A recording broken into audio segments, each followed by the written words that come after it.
बहुत क्रोधित हुआ और क्रोधित के कारण ही हिरण्यकश्यप ने तय कर लिया कि मुझे इसका वध करना है, इसका बदला लेना है। इसीलिए हिरण्यकश्यप भगवान से बैर करने लगा, इसलिए उसको बैरी बना लिया है। वही प्रश्न क्या ना कि भगवान से प्रेम करोगे तो प्रेमी बनाएगा, और यदि तुम उसको बैरी करोगे तो बैर बनाएगा, तुमसे बैर करेगा।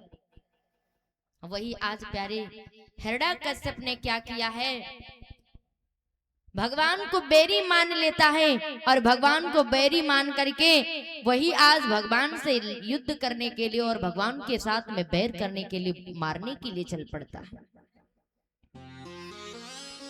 भगवान जैसे ही उठ के पास में जाकर के कहता कि मैं उसे मार दूंगा, मैं उसका बदला लूंगा क्योंकि मेरे भाई को मारा है, इसीलिए। लेकिन हिरण्यकश्यप की पत्नी का नाम क्यादु है। उसकी पत्नी ने कहा कि किसको जा रहे हो मारने? बोले कि मैं उस बैरी विष्णु को मारने जा रहा हूं जिसने मेरे भाई को मारा है। जैसे इतनी बात कही भैया, आज उसे मारने के लिए चल पड़ते हैं। तो तुरंत ही उसकी पत्नी ने कहा, आज तुम भगवान से बैर करने चले हो, लेकिन वो भगवान है, वो स्वयं नर और नारायण है, तुम एक जीव हो, और उनसे भिड़ने के लिए तुमको शक्ति और बल की आवश्यकता है। इसलिए तुम जाओ और जाकर के तप करो, तभी उनके साथ में बैर कर सकते हो। जैसे इतनी बात कही भैया, आज उसी मार्ग पर चल पड़ा है हिरण्यकश्यप युद्ध करने के लिए, लेकिन नहीं, पत्नी ने मना कर दिया। तो जाकर के कहता मैं तप करूंगा। हिरण्यकश्यप जैसे ही तप करने के लिए मार्ग पर चल पड़ा है, भगवान बृहस्पति ने एक तोते का रूप धारण किया और हरी डाल पर बैठ करके भगवान का नाम लेने लगा है। और जिस मार्ग से जा रहा है हिरण्यकश्यप, उसी मार्ग पर हरी डाल पर बैठकर बृहस्पतिवार भगवान का नाम लेने लगा। हिरण्यकश्यप ने देखा, कानों से सुना,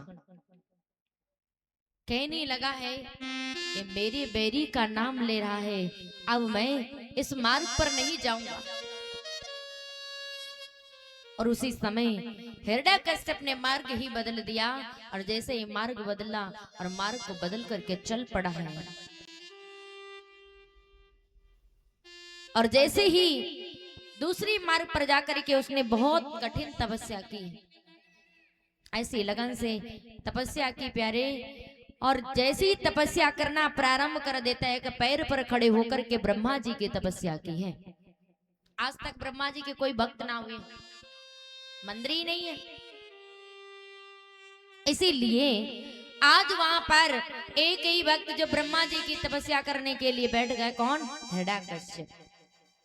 हिरण्यकश्यप बैठ के एक पैर पर खड़े होकर के अपने शरीर का त्याग करता है।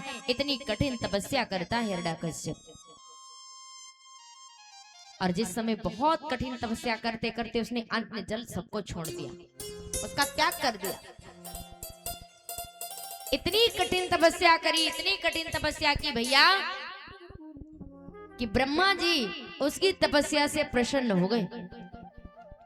और उसकी तपस्या से जब प्रसन्न हुए तो ब्रह्मा जी ने कहा, पुत्र मांगिए, मैं आपकी तपस्या से बहुत प्रसन्न हूं। आपने भोजन अन्न सबको त्याग दिया है, आज हम तुमसे बहुत प्रसन्न हैं।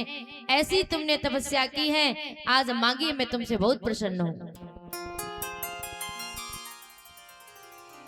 भोजन आदि तो व्यात क्या,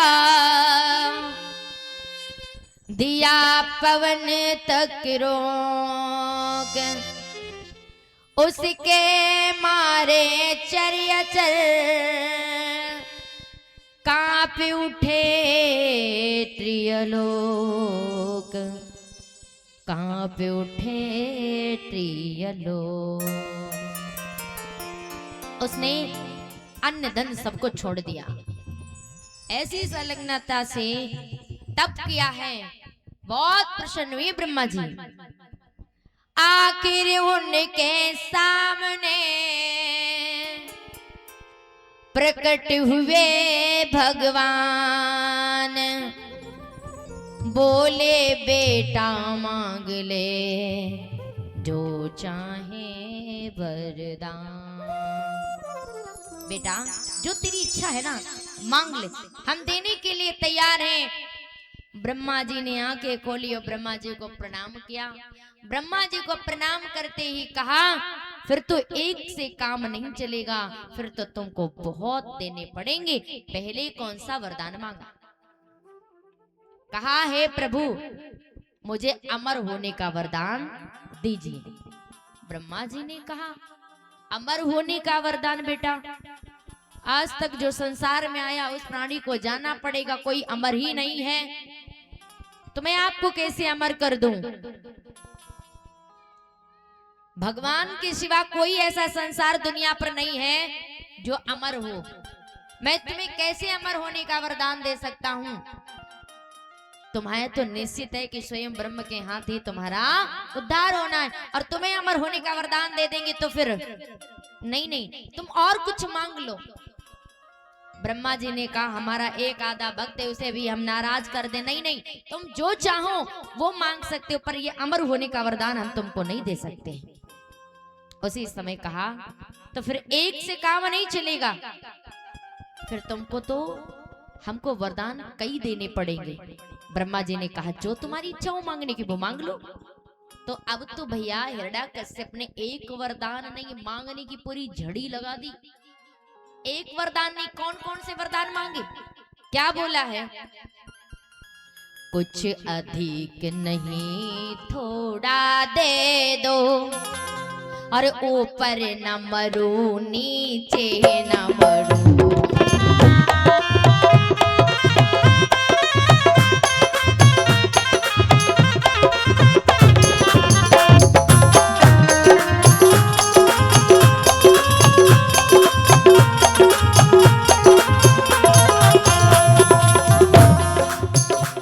कुछ अधिक नहीं थोड़ा दे दो, ऊपर न मरू नीचे न मरू, ओ निस में न मरू दिन में न मरू, ओ भीतर न मरू बाहर न मरू, निस में न मरू दिन में न मरू।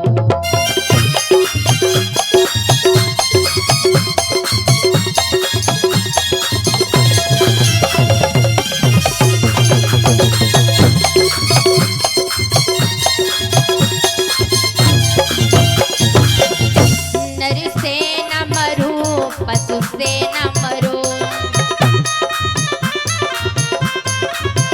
नर से न मरू पशु से न मरू, व्यापे कोई हथियार नहीं, ओ व्यापे कोई हथियार नहीं, ओ जीवन में मुझे भोगने को, जीवन में मुझे भोगने को, रह जाए ना कोई विवाद नहीं।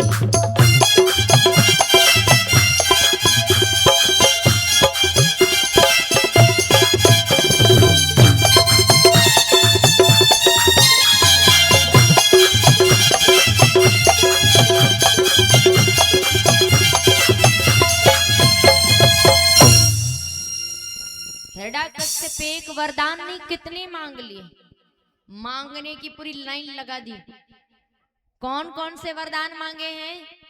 ऊपर न मरू, नीचे न मरू, दिन में न मरू, रात को न मरू, और किसी अस्त्र और शस्त्र से भी ना मारा जाऊं, और प्रभु 12 महीनों में भी ना मारा जाऊं, ना नर से मरू ना पशु से मरू, किसी अस्त्र शस्त्र से भी ना मारा जाऊं। तो भैया अमर होने से ये कम है क्या? ऐसा मार लिया, 12 महीनों में ना मरूं, ना किसी अस्त्र से मारा जाऊं, ना नर से मरूं ना पशु से मरूं, ऐसा वरदान मांगा। ब्रह्मा जी बड़े खुश हो गए, चल मांगने वाला पहली बार, देने वाला भी पहली बार ही मिला है। आज ऐसा मिला, मांगने की पूरी झड़ी लगा दी भैया। ब्रह्मा जी ने कहा एवं अस्तु, ऐसा ही होगा। ब्रह्मा जी ने तो वरदान दे दिए भाई, अब दे दिया तो इतना शक्तिशाली तो पहले से ही था, लेकिन और भी शक्तिशाली हो गया। अब शक्तिशाली ये हो गया कि उसे कोई भिड़ने के लिए कोई साधारण तो भिड़ नहीं सकता, क्योंकि इंद्रजीत देवताओं का भी देवता है, लेकिन वो भी इससे नहीं भिड़ सकता। क्यों? क्योंकि इतना शक्तिशाली हो चुका है। हिरण्यकश्यप ने जैसे ही आज प्यारे आकर के भगवान से वरदान को प्राप्त करके तीनों लोकों में उसने हाहाकार मचा के रख दिया। परेशान होने लगे उससे सब। अब तो कोई भी उसके निकट नहीं आता, देवता खुद उसे डर डर के छिप छिप करके जीने लगे। परेशान हो गए तीनों लोकों में, आज इतनी परेशानी हो रही है। इंद्र का इंद्रासन छीन लिया हिरण्यकश्यप ने जाकर के, जो देवताओं का भी देवता है, उसका जाकर के इंद्रासन छीन लिया। अब स्वयं इंद्र छिपा छिपा घूम रहा, मदद मांग रहा है प्रभु से। हे प्रभु दया करो, त्राईम त्राम करते हुए भगवान वैकुंठ धाम यानी वैकुंठ के धाम में पधार करके भगवान विष्णु से कहा, प्रभु रक्षा करो हमारी देवताओं की। उसी समय इतनी बात जब कही तो हिरण्यकश्यप ने क्या किया है, जाकर के आज इंद्र पर बैठ गया और स्वयं अपना उन दरबारियों में कहने लगा है, कान खोल करके सुन लीजिए, इस दरबार में केवल मेरी ही बात सुनी जाएगी, जो मैं कहूंगा उस आज्ञा का पालन किया जाएगा। हिरण्यकश्यप ने कहा कि जिसको भी यज्ञ करना है तप करना है वो मेरे नाम से करेगा, और मेरा नाम तुम्हें जाप करना पड़ेगा, मैं ही भगवान हूं। स्वयं उसके अंदर इतना अहंकार अभिमान आ गया हिरण्यकश्यप के कि सब उससे परेशान होने लगे। भगवान से इंद्र ने कहा भगवान से कि प्रभु उसे मार दो। कहने लगे समय आने दो भाई। उसी समय कहने लगे हैं समय आने दो, और उसी समय इंद्र स्वयं जाकर के उसकी पत्नी का हरण कर लिया। जितनी भी वहां पे स्त्रियां हैं ना, गर्भ को धारण किए हुए हैं, गर्भवती जितनी भी स्त्रियां हैं, इंद्र ने सारी स्त्रियों को उनका हरण कर लिया। इसलिए कर लिया क्योंकि फिर से इनके गर्भों से ऐसे राक्षस जन्म ना ले पाए, इसीलिए उन स्त्रियों को उनका हरण कर लिया, और हरण करने के बाद में उन पर प्रहार करना चाहा इंद्र ने।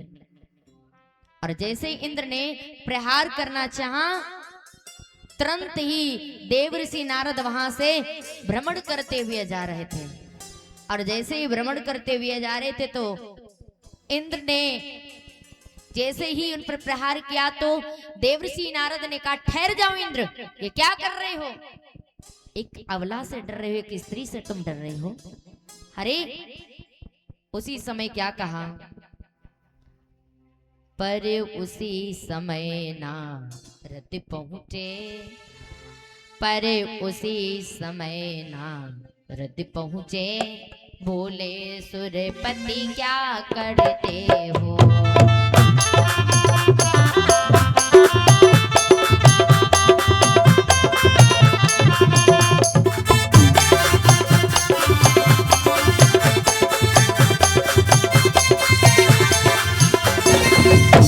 पर उसी समय नारद पहुंचे, बोले सुरपति क्या करते हो? मर्दाना बांधा धरते हो, मर्दाना बांधा धरते हो, फिर अबलाओं से डरते हो।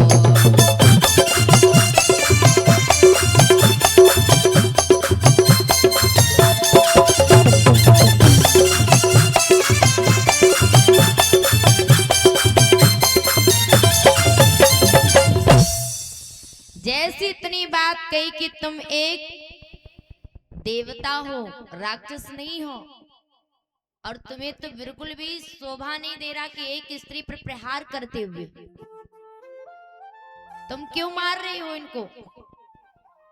सुरपति ने यानी इंद्र ने कहा है, देवर्षि नारद ये अपनी बात नहीं है, पूरे सबकी बात है।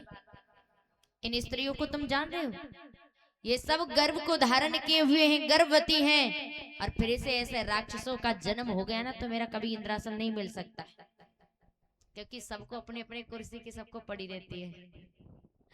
और इंद्र को खासकर कोई अगर तपस्या करने लगे तो इंद्र को यही लगता है कि मेरा इंद्र पानी के लिए तप कर रहा है, तो इंद्र पता क्या करता, तुरंत भेजना प्रारंभ करता अप्सराओं को कि इनकी मति को भ्रमित करिएगा, इसकी तपस्या को भंग कर दीजिएगा। लेकिन कुर्सी को सबकी पड़ी रहती कि ऐसा ना हो कि हमारी कुर्सी चल जाए, हम इस जो मेरा पद है हम इससे हट जाएं। तो इसीलिए स्वयं उन पर प्रहार करना प्रारंभ कर दिया जो स्त्रियां गर्भ को धारण किए हुए, मारने के लिए मैं मार दूंगा।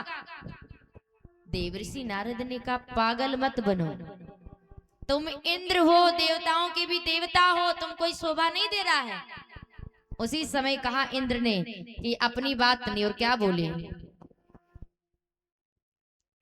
कहने लगे हैं इनको मारने के बाद में फिर से राक्षसों का जन्म नहीं होगा, इसलिए हम इन पर प्रहार कर रहे हैं। इंद्र ने जैसे इतनी बात कही तो देवर्षि नारद ने कहा नहीं इंद्र, अब की बार में राक्षस नहीं, अरे भाई इनकी गर्भ से कैसा भक्त जन्म लेगा जो अपने पिता का मान घटाएगा और देवताओं का मान बढ़ाएगा, ऐसा पुत्र जन्म लेगा। चिंता मत करो, छोड़ दो इन्हें। देवर्षि नारद के कहने पर इंद्र ने छोड़ दिया, क्योंकि देवर्षि नारद की बात कभी रद्द नहीं होती है।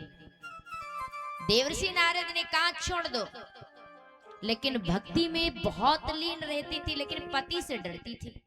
कौन?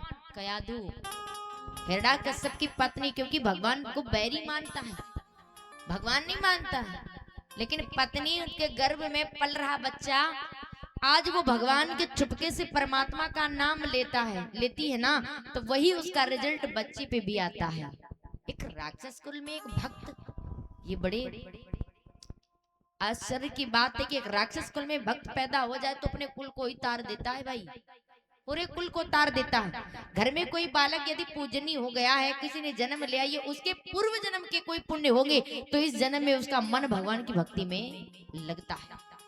नहीं, आजकल भक्ति में मन बहुत कम लगता है, बहुत कम लगता है, ये बात तो सत्य है। और कहते हैं कर्म के ही अनुसार मुझे गति प्राप्त होती है प्यारे। अगर कर्म अच्छे नहीं हैं और तुम स्वर्ग जाने की बात करते हो तो तुमको स्वर्ग नहीं नरक ही प्राप्त होगा। इन पंक्तियों से सभी लोग सुनिएगा, सच बात है, झूठ नहीं है।